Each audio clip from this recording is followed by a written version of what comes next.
নমস্কার বন্ধুরা, মনীষা রান্নাঘরে সবাইকে স্বাগত। প্রতিদিনের মতো চলে এলাম আবারও একটা রেসিপি নিয়ে। আজকে আমি বানাচ্ছি কিন্তু সুজির নরম তুলতুলে দুধ পিঠে। আশা করি আপনাদের বেশ ভালো লাগবে। তো চলুন বন্ধুরা, রেসিপিটি শুরু করে দেখে নেওয়া যাক এই রেসিপির জন্য আমার কী কী উপকরণ লাগে। তো প্রথমে দেখুন, এখানে মাঝার সাইজের একটা বাটিতে 1 বাটি পরিমাণে নিয়েছি সুজি। আর এখন আমি সুজিটা মিক্সিং জারের মধ্যে দিয়ে দিচ্ছি। আর এখন দিয়ে দিচ্ছি পরিমাণ মতো জল, মানে যতটা পরিমাণ সুজি দিয়েছিলাম সেই একই পরিমাপে 1 বাটি পরিমাণে আমি জল দিলাম। এবার জলটা দেওয়ার পরে এখানে আমি চামচ দিয়ে একটু জল আর সুজিটাকে বেশ ভালোভাবে মিশিয়ে নেব। এখানে কিন্তু আর কোনো উপকরণের প্রয়োজন হবে না। এখন আমি এর একটা মিহি পেস্ট তৈরি করে নেব। তো দেখুন বন্ধুরা, এখানে কিন্তু সুজির পেস্ট আমার একেবারে রেডি হয়ে গেছে।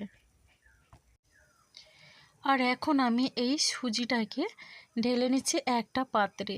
তো বন্ধুরা, শীতের সময় এই রকম নরম তুলতুলে সুজির রসপিটা থাকলে কিন্তু আর কোনো পিঠে খাওয়ার ইচ্ছে হবে না। এটা এতটাই টেস্টি সুস্বাদু লাগে। তো বন্ধুরা দেখুন, মিক্সিং জারটা ধুয়ে অল্প পরিমাণে আমি জল দিয়ে দিলাম। আর এখন আমি জলটা দিয়ে বেশ ভালোভাবেই কিন্তু মিশিয়ে নিচ্ছি। তো বন্ধুরা দেখুন, এখন আমি একটা ছোট চামচ নিয়েছি আর চামচের সাহায্যে মিশিয়ে নিচ্ছি।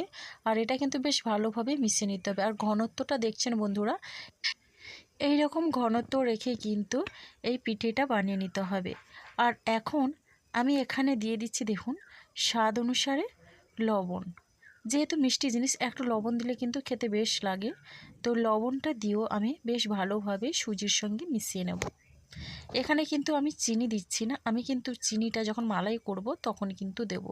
তো দেখুন বন্ধুরা, এইভাবে আমি লবণটা দিয়ে বেশ ভালোভাবে মিশিয়ে নিচ্ছি। আর হাতে একটু সময় নিয়ে এটা মিশিয়ে নিলে কিন্তু ভীষণই খেতে ভালো লাগে আর অনেকটা ফুলকো হয়। আর এরপরে এই রকম একটা আমি আপ্পাম প্যান নিয়েছি। এবার আমি এই প্যানের মধ্যে দিয়ে দিচ্ছি অল্প করে ঘি, 1 ফোঁটা পরিমাণে ঘি দিয়ে দিচ্ছি। আপনারা চাইলে কিন্তু এখানে সাদা তেলও দিতে পারেন, তবে ঘিটা দিলে কিন্তু এই পিঠেটা খেতে বেশ ভালো লাগে। আর এখন দেখুন, একটা ব্রাশ দিয়ে বেশ ভালোভাবেই এই খোপগুলোর মধ্যেই আমি ঘিটাকে বেশ মিশিয়ে নিচ্ছি।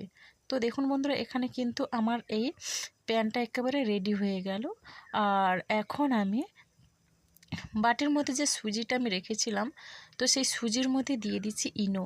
এই প্যাকেটের অর্ধেকটা আমি দেব, যেহেতু সুজির পরিমাণ আমার কম। তো সুজির পরিমাণ অনুযায়ী কিন্তু আমি এখানে ইনো দিলাম। আপনারা চাইলে বেকিং সোডা বা বেকিং পাউডার দিতে পারেন। এবার ইনোটা অ্যাক্টিভ করার জন্য এখানে ছোটো চামচে 1 চামচ পরিমাণে জল দিয়ে দিলাম। এবার জলটা দিয়ে বেশ ভালোভাবে মিশিয়ে নিয়েছি। আর এখন দেখুন, এই খোপগুলোর মধ্যেই আমি এবার এই ব্যাটারটা দিয়ে দেব। বন্ধুরা, এখানে কিন্তু ইনো আর কিংবা বেকিং সোডা যখনই দেবেন বা বেকিং পাউডার যখনই দেবেন, যখন টিফিনটা ঠিক তৈরি করবেন তার আগেই কিন্তু দিতে হবে। এটা কিন্তু সঙ্গে সঙ্গে দিয়েই টিফিনটা বানিয়ে নিতে হবে। আর এই প্যানটা যদি আপনাদের কাছে না থাকে তাহলে কিন্তু কড়াইও বানিয়ে নিতে পারেন ছোটো করে। তো দেখুন বন্ধুরা, আমি কিন্তু এইরকম করে দিয়ে দিচ্ছি। আর এটাই কিন্তু বেশি ভর্তি করে নিয়ে একটু রেখে রেখে আমি দিচ্ছি, যেহেতু এইগুলো ফুলবে। তো দেখুন বন্ধুরা, একই রকমভাবে এখানে কিন্তু আমি সবগুলো খোপ ভর্তি করে নিয়েছি। এই রসালো পিঠে কিন্তু শীতের সময় একেবারে জমিয়ে দেয়, দারুণ লাগে শীতের সকালে এই পিঠেগুলো খেতে।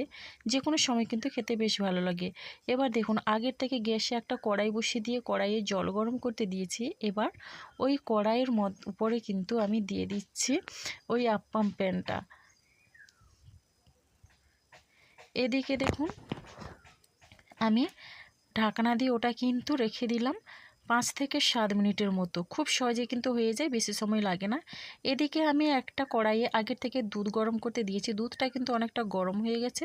আর এখন এর মধ্যে 2টা এলাচ আমি ফাটিয়ে দিয়েছি আর একটা তেজপাতা দিয়ে দিলাম। তেজপাতার ফ্লেভার যদি আপনাদের ভালো না লাগে তাহলে নাও দিতে পারেন। তো দেখুন, এখানে দিয়ে দিচ্ছি এরকম ছোট বাটিতে 1 বাটি পরিমাণে চিনি।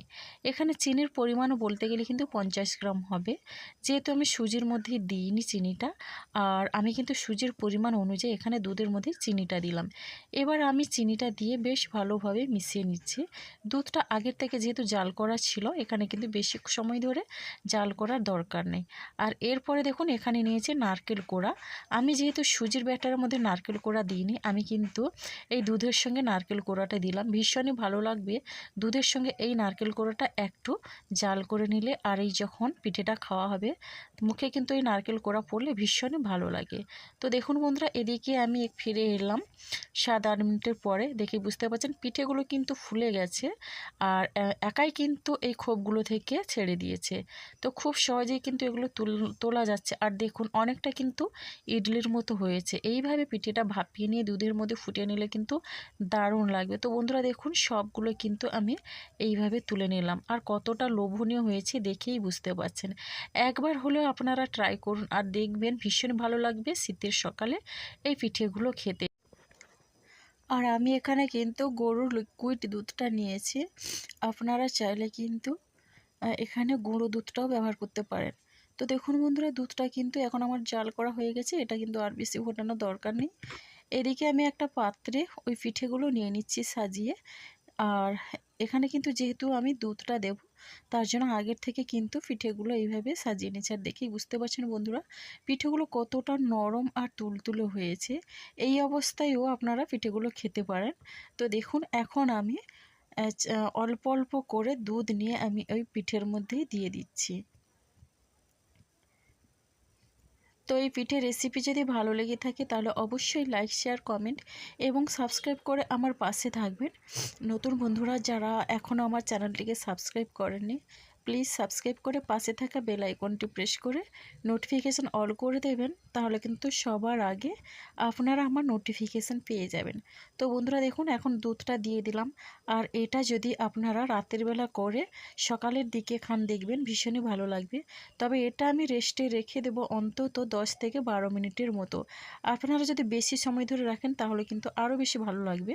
তো আমার হাতে যেহেতু সময় কম, এটা কিন্তু সঙ্গে সঙ্গে খাওয়া হবে, তার জন্য অল্প সময়ের মধ্যে আমি দুধের মধ্যেই ডুবিয়ে রাখছি। তো বন্ধুরা দেখুন এখানে 1 চামচ পরিমাণে নলেন গুড়টা আমি দিয়ে দিলাম।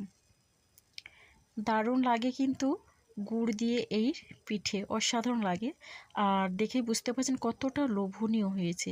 এখন কিন্তু আমি এটা ঢাকনা দিয়ে 10 থেকে 12 মিনিটের মধ্যে আমি ঢাকনাটা খুলে তুলে নিচ্ছি। আর দেখে বুঝতে পারছেন পিঠেগুলো কিন্তু আগের তুলনায় অনেক ফুলে ডবল হয়ে গেছে, যেহেতু এখানে রসমালাইয়ের মতো হয়েছে আর দুধটা কিন্তু পিঠের ভেতর অবধি চলে গেছে। তো বন্ধুরা দেখুন এখন আমি একটা দেখিয়ে দিচ্ছি, একটা কেটে কতটা লোভনীয় হয়েছে আর কতটা রসালো, নরম তুলতুলে কিন্তু এই পিঠে, অনেকটা রসগোল্লার মতো, দেখে বুঝতে পারছেন। তো আজকের রেসিপিটা আমার এই পর্যন্ত।